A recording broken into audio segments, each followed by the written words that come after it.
Hey, good morning. This is Vance out of Seattle, Washington, and welcome to my live Forex trading show. This is my last show this week. I do these shows Monday through Thursday, and my goal is to provide insight into logic and execution that'll help you have a better understanding of how this works and how to reach your goals.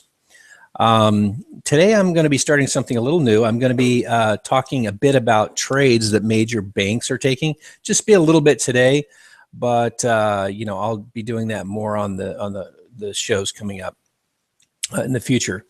But as far as what that'll do for us, I think it's, with me taking a look at what they're doing, I think it will give us additional insight and further confirm our conclusions for our members who are trading when they're deciding on a trade. We'll see how that shapes up. But I'm already seeing some great insights from following them, and I'll talk a little bit about that.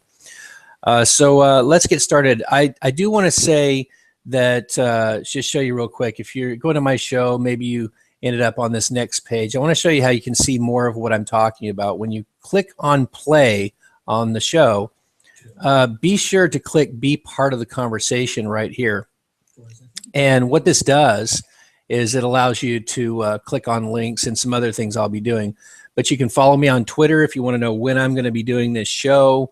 And what I'm going to be talking about. I tweet that out about 5 minutes before the show. I do not email out that or really notify someone in any other way. And today, as you notice, the show's happening a little bit earlier. So there's no set time. It's around US Open. So do join me on Twitter if you want to, get a text or what have you about when I'm doing it. Also, for those people who found me on Google and YouTube, you might be looking for my book. Let me just go to the main page again. Right here, 8 things and the first battle. You can get those right here at forexartofwar.com. And so if you're actually watching the show inside of joining the conversation, you can click that link here and you'll easily find it. At some point, I'll stop explaining all that at the beginning of the show, but I think it's good to give you a little bit of instructions to know your way around. Okay, so let me see what else. Okay, well, we're ready to get started. Let me get rid of this stuff. In fundamentals, I covered quite a bit the night before. In other words, yesterday there were some big moves. The night before, I covered quite a bit. You can read up on that on my webpage. I kind of saw this coming. When the Fed did release the information at 2 p.m. Eastern yesterday, they did come out hawkish on the U.S. economy. It was actually a little bit of a surprise for people, but I thought it was really possible because the last time the Fed put out minutes, 2-3 weeks ago, that information that they were releasing was from the previous month, and we had some really strong developments. One of them was the drop in the unemployment rate in the United States. So I thought it was really possible that they couldn't avoid coming out just a little more bullish on the U.S. dollar, and they did. Now, coming up at 9 a.m. today, Yellen will be speaking, and we'll find out if she's going to walk that tone back or not. We'll just have to wait and see. I'm anticipating that she'll be neutral as possible, which will continue the trend down, right? There's really no need for her to add to any enthusiasm. It's already there. But there is a possibility, between central bankers talking across the seas overnight that, maybe they need to walk this back a little bit. So we'll just have to wait and see. Now, I want to stress before I go any further that what I do on this show is for your educational purposes. Being good at Forex trading requires that you have the entire package. You have to be able to read the market, manage your risk, and you have to train your mind to execute in a way that's very different from what you're used to in ordinary life. If you don't have the complete package, you won't make money. Let me tell you in advance, if you don't have all of that, there's a 90% chance you're going to lose money. So I'm telling you that because I want you to be careful. I'm not just, covering my butt. I want you to be careful. I don't want you to get hurt. You can learn how to do this, but the first step in learning how to do something is knowing how it works. Now, I mentioned in the first part of my show this morning that I'm following the bank traders and watching what they're doing. My goal is to provide, more insight, like I said. In the past few months of the banks that I'm following, the top 3 earners are, in terms of pips, are Morgan Stanley, Citi, and Credit Suisse. They all trade differently, which I'm very happy to see. Credit Suisse, for example, tends to take more trades than the others and aim for shorter targets. Citi tends to take the fewest trades, but looks for bigger gains. And Morgan Stanley's in the middle in terms of the frequency of trades, but number one in total pips earned. And that's per contract, guys. This is not adding up, one trade, 9 contracts and multiplying your pips by 9. That's a real rookie move. Don't do that. You look silly to the pros. So I wanted to also say this morning, Credit Suisse did enter the US dollar at 125.90. So, and they put a stop up at 127.25 and they put a target of 124.60. Now, that's not to say that you should do that. It's just, I'm just kind of starting to introduce you to the idea of what these guys are thinking.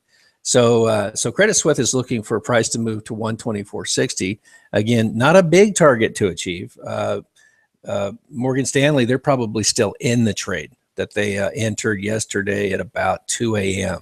So they're up quite a bit. So again, it's kind of consistent with what I said in the beginning. Morgan Stanley tends to go for the longer targets. Credit Suisse tends to trade pullbacks and go for short targets. So we'll talk more about that as time unfolds.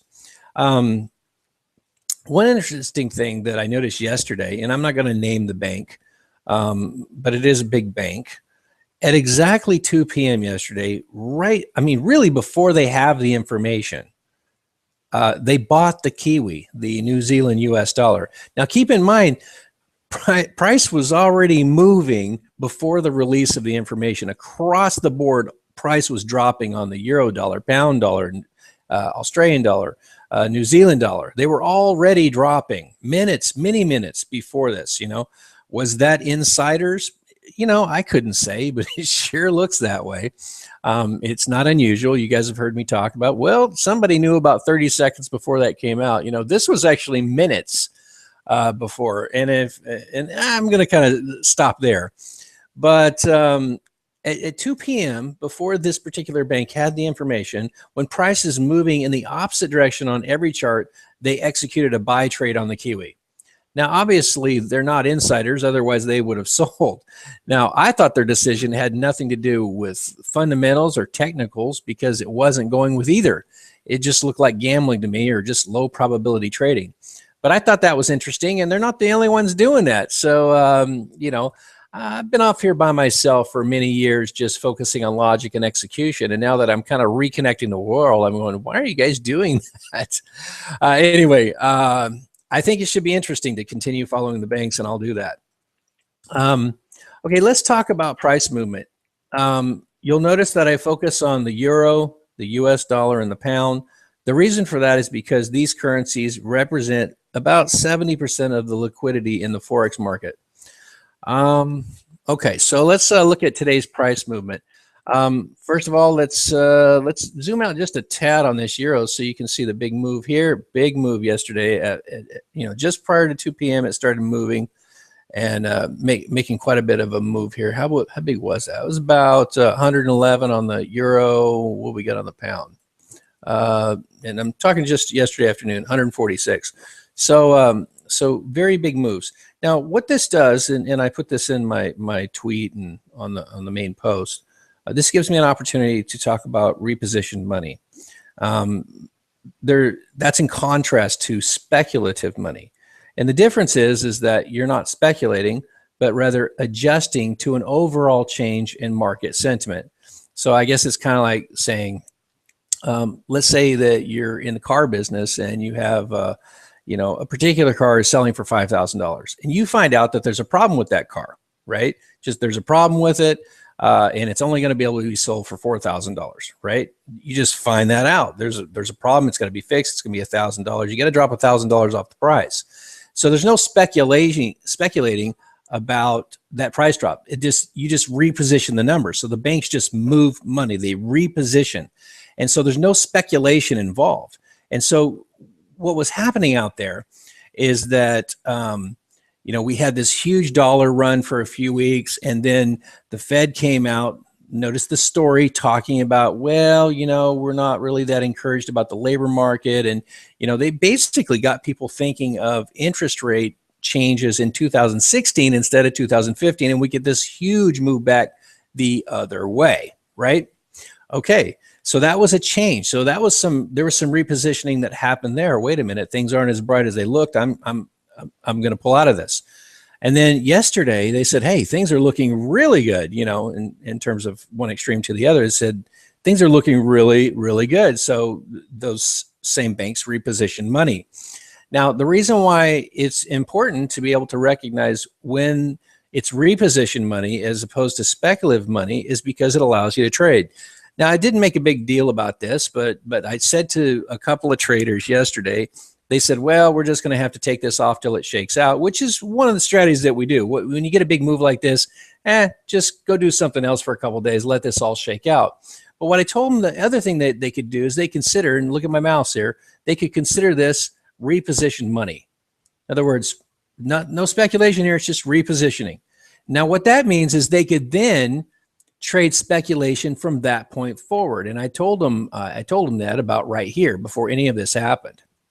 Okay, so let's take a look. If you would have done that, what would have happened? Now, I'm going to drop down to a 5-minute chart. Now, next week, I'm going to be talking about why I do this.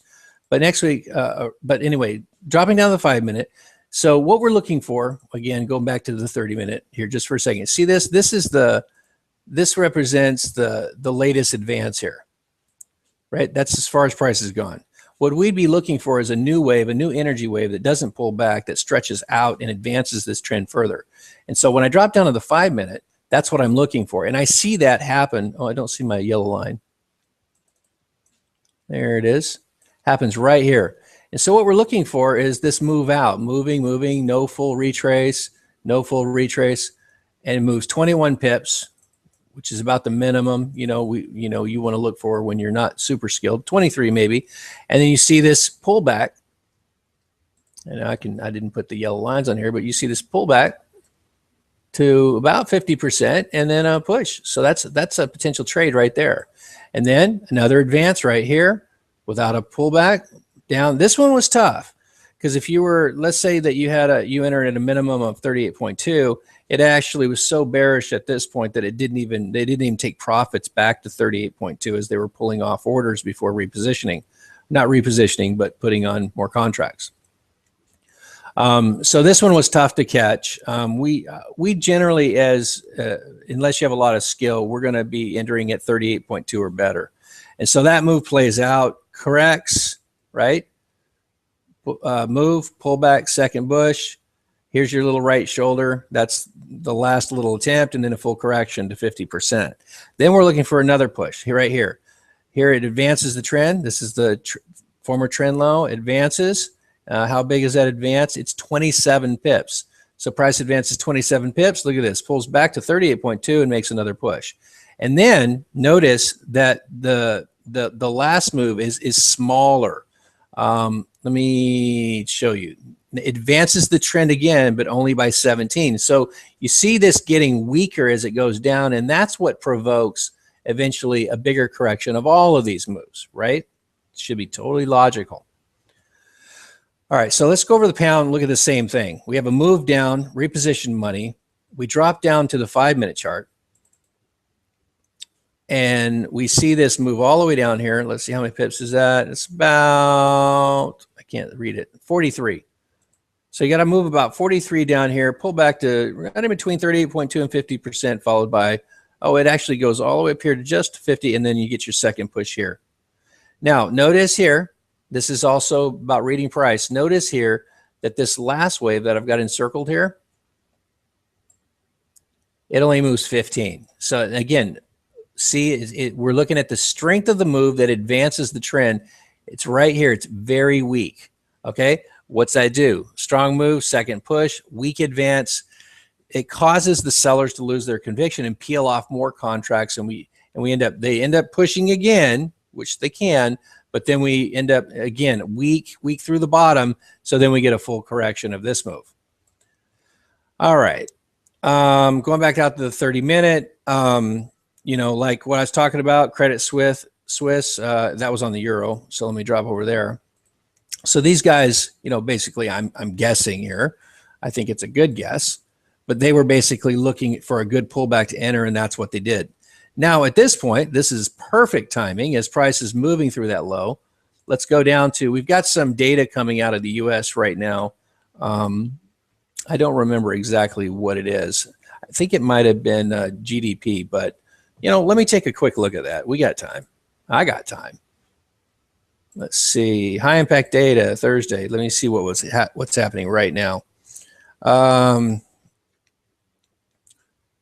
Advanced gross domestic product and unemployment claims. Okay, so that's what's happening now. It looks like it's favorable to the dollar. My C-SPAN cable channel is jammed on Giants win the World Series. I don't know what they're doing over there, but anyway, when it's moving super fast like this, I mean, super fast, I'll probably drop to the 1 minute just to see the behavior.